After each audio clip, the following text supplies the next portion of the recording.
Meiyazhagan, writer director C Premkumar. So പ്രേംകുമാറിൻ്റെ കൂടുതൽ സിനിമകളൊന്നുമില്ല, ഒറ്റ സിനിമ മാത്രം മതി നമുക്ക് പുള്ളീനെ ഓർക്കാൻ വേണ്ടി, 96.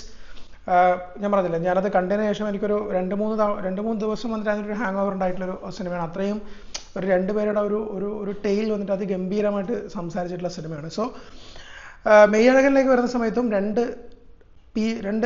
രണ്ട് ആൾക്കാർ തമ്മിലുള്ള ഒരു ബന്ധമാണ് പുള്ളിക്കാരൻ ഇതിലും പറയാൻ വേണ്ടി നോക്കുന്നത്. സ്റ്റാറിങ് കാർത്തി, അതുപോലെ തന്നെ അരവിന്ദ് സ്വാമി, അത് ഇവരെ കൂടാതെ തന്നെ ദേവദർശിനി, രാജ് കിരൺ, അതുപോലെ തന്നെ കരുണാകരനൊക്കെ ഇതിൻ്റെ അകത്തൊരു മെയിനായിട്ടുള്ള റോള് ചെയ്യുന്നുണ്ട്. അതുപോലെ തന്നെ നമ്മുടെ ശ്രീദിവ്യ ഒരു റോള് ചെയ്യുന്നുണ്ട്. കുറച്ച് കാലത്തിന് ശേഷമാണ് ശ്രീദിവ്യനെ തമിഴ് സിനിമയിൽ ഞാൻ കാണുന്നത്.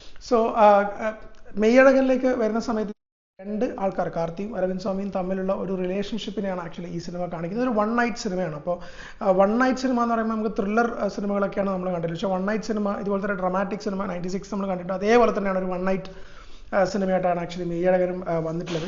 സോ ഇനീഷ്യലി തന്നെ തുടങ്ങുന്ന സമയത്തും ഇതിൻ്റെ ഫസ്റ്റ് ഹാഫിലൊക്കെ വന്നിട്ടെന്ന് വെച്ചാൽ ബേസിക്കലി പറയുകയാണെങ്കിൽ നമുക്ക് കുറച്ചൊരു സ്ലോനെസ് ഭയങ്കരമായിട്ട് ഫീൽ ചെയ്യുന്നുണ്ട് ഈ സിനിമയുടെ. കാരണം എന്ന് വെച്ചാൽ ഈ സിനിമയുടെ ഫസ്റ്റ് ഹാഫിലേക്ക് വരുന്ന സമയത്ത് 96 പോലെ ഭയങ്കരമായിട്ടുള്ള ഹാപ്പണിങ്സ് ഈ സിനിമയുടെ അകത്തില്ല. 96 വന്നിട്ട് നമ്മൾ ഒരു ഫ്ലാഷ് ബാക്കിലേക്ക് ഇടക്കിടക്ക് പോകുന്നുണ്ട്. അതുപോലെ തന്നെ അതിൽ ആ ഫ്ലാഷ് ബാക്കൊക്കെ ഭയങ്കര രസമുള്ള ഫ്ലാഷ് ബാക്കും കാര്യങ്ങളാണ്. പക്ഷേ ഇതിൻ്റെ അകത്തേക്ക് വരുന്ന സമയത്ത് ഫ്ലാഷ് ബാക്ക് ഒന്നും ഭയങ്കരമായിട്ടുള്ള ഒരു ഫ്ലാഷ് ബാക്ക് ഒന്നുമല്ല, ഒരു റിലേഷൻഷിപ്പും കാര്യങ്ങളും. പിന്നെ അതുപോലെ തന്നെ വന്നിട്ട് ഇവൻ്റെ ഒരു മൂവ്മെൻ്റ് ആണ് ആക്ച്വലി ഇതിൻ്റെ ഫസ്റ്റ് ഹാഫിലേക്ക് കാണിക്കുന്നത്. അരവിന്ദ് സ്വാമിയുടെ ക്യാരക്ടറുണ്ട്. അരവിന്ദ് സ്വാമിയുടെ ക്യാരക്ടറിനെ ഡിഫൈൻ ചെയ്തിരിക്കുന്ന വിധവും വളരെ നന്നായിട്ടുണ്ട്. ഫസ്റ്റ് തുടങ്ങുന്ന സമയത്ത് എന്താണ് സംഭവം എന്നും അതിനുശേഷം അതിൻ്റെ പുള്ളിക്കാരൻ നാട്ടിലേക്ക് വരുന്നത്.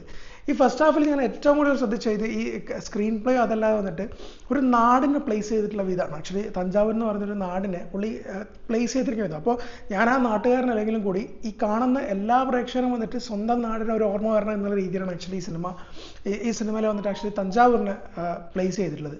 സോ അതെനിക്ക് ഭയങ്കര രസമായിട്ട് തോന്നിയിട്ടുള്ളൊരു സംഭവമായിരുന്നു. അത് അത്തരത്തിലുള്ളൊരു മേക്കിംഗ് ആണ് ആക്ച്വലി പുള്ളി എപ്പോഴും വന്നിട്ട് ഈ പ്രേംകുമാർ വന്നിട്ട് എപ്പോഴും വന്നിട്ട് പുള്ളിക്കാരൻ്റെ ഫിലിമിൽ കൊണ്ടുവരുന്നൊരു സംഭവം എന്ന് പറയുന്നത്. അത് പുള്ളിക്കാരൻ്റെ ഒരു unique way of film making ആയിട്ടാണ് എനിക്ക് പേഴ്സണലി തോന്നാറുള്ളത് എപ്പോഴും. അതിനുശേഷം വന്നിട്ട് അരവിന്ദ് സ്വാമിയുടെ ഒരു കൈൻഡ് ഓഫ് ഒരു ഈസ് ആയിട്ടുള്ളൊരു ആക്ടിങ് ഉണ്ടല്ലോ, അതാണ് അതിൻ്റെ സെക്കൻഡ് ഹാഫിലേക്ക് വരുന്നത്. അതായത് അരവിന്ദ് സ്വാമി ഒരു കല്യാണത്തിന് പോകണം, കല്യാണത്തിൻ്റെ സ്റ്റേജിൽ ഒരു സീൻ നടക്കുന്നുണ്ട്. ആക്ച്വലി ഈ ഫസ്റ്റ് ഹാഫ് എന്ന് പറയുന്നത് ഈ സീൻ മാത്രമേ ഉള്ളൂ എന്നാണ് എനിക്ക് പേഴ്സണലി ഫീൽ ചെയ്തത്. കാരണം ഈ ഒരു സീൻ മാത്രമാണ് ഫസ്റ്റ് ഹാഫിൽ ഒരു മേജർ സീൻ എന്ന് പറഞ്ഞിട്ടാണ് ഡയറക്ടർ സംസാരിച്ചിട്ടുണ്ടാവും തോന്നുന്നുണ്ട്. അതായത് കാലിൽ ഒരു കല്യാണ പെണ്ണിൻ്റെ പോയി കാലിൽ ഒരു പാദസരം ഇട്ട് കൊടുക്കുന്ന ഒരു സീൻ, അത് എക്സ്ട്രാ ഓർഡിനറി. അതൊക്കെ വന്നിട്ട് ഞാൻ പറഞ്ഞില്ലേ, ഞാൻ പറഞ്ഞ 96 ചെയ്ത ഒരു ഡയറക്ടറിൻ്റെ കയ്യിൽ നിന്ന് അങ്ങനത്തെ ഒരു സീനുകൾ വരും എന്നുള്ളതാണ് എനിക്ക് പേഴ്സണലി ഫീൽ ചെയ്തിട്ടുള്ളത്. സോ അങ്ങനെയാണ് ഇതിൻ്റെ ഫസ്റ്റ് ഹാഫിൽ തന്നെ ആക്ച്വലി അരവിന്ദ് സ്വാമിയും കാർത്തിയായിട്ട് മീറ്റ് ചെയ്യുന്നുണ്ട്. പിന്നെ അവർ തമ്മിലുള്ള ഒരു റിലേഷൻഷിപ്പാണ് ആക്ച്വലി, എങ്ങനെയാണ് അവർ തമ്മിലുള്ള റിലേഷനും അവർ തമ്മിലുള്ള ഒരു ഇത്. പിന്നെ കാർത്തിയിലേക്ക് വരാം. കാർത്തി ഒരു മെയിൻ സ്ട്രീം അതായത് നമ്മൾ പറഞ്ഞ ഒരു മെയിൻ ഹീറോ ആണ്, അതായത് ഒരു മാസ് ഓഡിയൻസ് ഉള്ള ഒരു ഹീറോ ആണ്. പക്ഷെ കാർത്തി ഈ സിനിമയിലേക്ക് വരുന്ന സമയത്ത് ഭയങ്കര എന്താ പറയുക, the boy next door image Karthik ഉണ്ട്. അത് നമ്മുടെ സൂര്യ തന്നെ പ്രൊഡ്യൂസ് ചെയ്തിട്ടുള്ള ഇപ്പോൾ കൊമ്പൻ ആയിക്കഴിഞ്ഞാലും അതുപോലെ തന്നെ സൂര്യ പ്രൊഡ്യൂസ് ചെയ്തിട്ടുള്ള നമ്മുടെ ഒരു പടം ഉണ്ടായിരുന്നല്ലോ, കുറേ പെങ്ങന്മാരൊക്കെയുള്ള ഒരു സിനിമ, അതിലൊക്കെ വന്നിട്ട് കാർത്തിക് ഒരു ബോയ് നെക്സ്റ്റ് ഡോർ ഇമേജ് ഉണ്ട്. പക്ഷേ ഇതിൻ്റെ അകത്ത് വന്നിട്ട് കാർത്തി ആണെന്നുള്ളൊരു ഫീല് പോലും ആക്ച്വലി വരുന്നില്ല. എൻറ്റയർലി പുള്ളിക്കാരൻ മെയ്യഴകൻ എന്നുള്ള ക്യാരക്ടറിലേക്ക് മാറുകയാണ് ചെയ്തിട്ടുള്ളത്. അത് ഭയങ്കര ഇന്നസെൻസ്, ആ ഇന്നസെൻസ് ഒക്കെ വന്നിട്ട് ശരിക്കും നമ്മൾ ആ ഒരു സ്ഥലത്തേക്ക് പോകുമ്പോൾ ഉണ്ടാകുന്ന അവിടുത്തെ ആൾക്കാർക്ക് ഉണ്ടാകുന്ന ഇന്നസെൻസ് അതുപോലെ തന്നെ കാർത്തിക് കൊണ്ടുവന്നിട്ടുണ്ട്. ഇതിൻ്റെ സെക്കൻഡ് ഹാഫിലേക്ക് വരുന്ന സമയത്ത് എന്ന് വെച്ചാൽ ഇവരുടെ റിലേഷൻഷിപ്പ്, അതായത് പല റീസൺ കാരണം ഇവർ രണ്ടുപേരും വന്നിട്ട് അന്ന് രാത്രി ഒരുമിച്ച് നിൽക്കേണ്ടി വരികയാണ്, ഒരുമിച്ച് സ്പെൻഡ് ചെയ്യേണ്ടി വരുന്നു. ആ സമയത്ത് ഉണ്ടാകുന്ന അരവിന്ദ് സ്വാമിയും കാർത്തിയും തമ്മിലുള്ള റിലേഷൻഷിപ്പ് ബ്യൂട്ടിഫുള്ളായിട്ട് ആക്ച്വലി പ്രേംകുമാർ എഴുതിയിട്ടുണ്ട്. അത് ഭയങ്കര രസമായിട്ട് ഫീൽ ചെയ്യും, നമുക്ക് ഭയങ്കര നൊസ്റ്റാൾജിയ ഫീൽ ചെയ്യിപ്പിക്കുന്ന ഒരു സിനിമയായിട്ടാണ് ആക്ച്വലി മെയ്യഴകൻ ഫീൽ ചെയ്തിട്ടുള്ളത്. മെയ്യഴകൻ്റെ മ്യൂസിക് ഗോവിന്ദ് വസന്ത 96 പുള്ളിയാണ് ചെയ്തിട്ടുള്ളത്. ഗംഭീരമായിട്ടുള്ള ബാക്ക്ഗ്രൗണ്ട് സ്കോറും ഗംഭീരമായിട്ടുള്ള മ്യൂസിക്, ഭയങ്കര ഗോവിന്ദ് വസന്ത ഒരു യുണീക്ക് വേ ഓഫ് മ്യൂസിക് ഉണ്ട് ഗോവിന്ദ് വസന്തിൻ്റെ കമ്പോസിഷനിൽ. അത് ആക്ച്വലി ഇതിൻ്റെ അകത്തുണ്ട്. ഇതിൻ്റെ എഡിറ്റിംഗ് ആണ് എടുത്ത് പറയേണ്ടത്. ആക്ച്വലി ഇതിൻ്റെ എഡിറ്റർ എന്ന് പറയുന്നത് ഗോവിന്ദരാജാണ്. 3 മണിക്കൂറാണ് ആക്ച്വലി ഈ സിനിമ. 3 മണിക്കൂർ എന്ന് വെച്ചാൽ ഒരു പ്രേക്ഷകന് നമ്മളെ സിറ്റ് ബാക്ക് ചെയ്യിപ്പിക്കുക എന്ന് പറയുന്നത് വലിയൊരു ചലഞ്ചാണ്.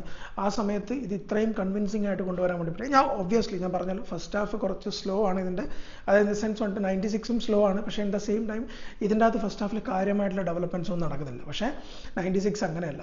അത് വെച്ച് നോക്കിക്കഴിഞ്ഞാൽ ഇതിൻ്റെ ഫസ്റ്റ് ഹാഫ് ഓഫ് ക്വസ്റ്റൻ ആണ്. പക്ഷേ സെക്കൻഡ് ഹാഫിലേക്ക് വരുന്ന സമയത്ത് കമ്പാരിറ്റീവ്ലി ബെറ്റർ ആയിട്ടുള്ള ഒരു സിനിമയായിട്ട് മാറിയിട്ടുണ്ട്. അതുപോലെ തന്നെ വന്നിട്ട് ഇതിൻ്റെ സിനിമാറ്റോഗ്രഫി എന്ന് പറയുന്നത് മഹേന്ദ്രനാണ് ഇതിൻ്റെ സിനിമാറ്റോഗ്രഫി ചെയ്തിട്ടുള്ളത്.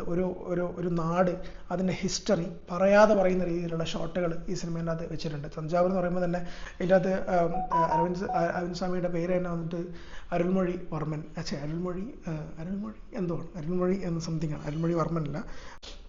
നമ്മളെന്ന് വെച്ചാൽ അത്രയും ആ നാടിനെ പിന്നെ ആ നാടിൻ്റെ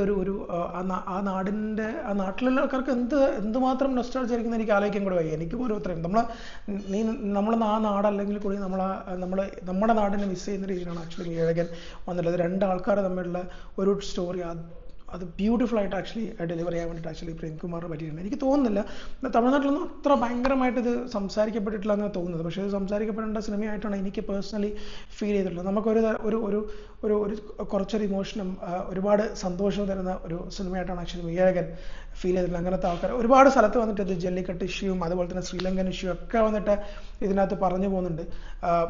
to good to be a human being എന്ന് പറയുന്നത് ആ ഒരു ടൈപ്പ് ഓഫ് ക്യാരക്ടറാണ് ആക്ച്വലി കാർത്തി ഇതിനകത്ത് ചെയ്തിരിക്കുന്നത്. അങ്ങനത്തെ ഒരു ക്യാരക്ടർ കാണുമ്പോൾ നമുക്കൊരു ബെറ്റർ ആയിട്ടുള്ളൊരു ഫീൽ വരുന്നുണ്ട് എന്നുള്ളതാണ്. സോ മീഴകൻ ഓൾ ടുഗെദർ എനിക്ക് ഭയങ്കര ഇഷ്ടപ്പെട്ടിട്ടുള്ള ഒരു സിനിമയാണ്. ഫസ്റ്റ് ഹാഫിലുള്ള പ്രശ്നങ്ങൾ ഒഴിച്ചു നിർത്തി കഴിഞ്ഞാൽ ഫസ്റ്റ് ഹാഫിലുള്ള ഒരു എന്താ പറയുക സീൻസിൻ്റെ ഒരു സ്കാസിറ്റി ഒഴിച്ചു നിർത്തി കഴിഞ്ഞാൽ ഗംഭീരമായിട്ടുള്ളൊരു സിനിമയായിട്ടാണ് ആക്ച്വലി മീഴകൻ എനിക്ക് ഫീൽ ചെയ്തിട്ടുള്ളത്.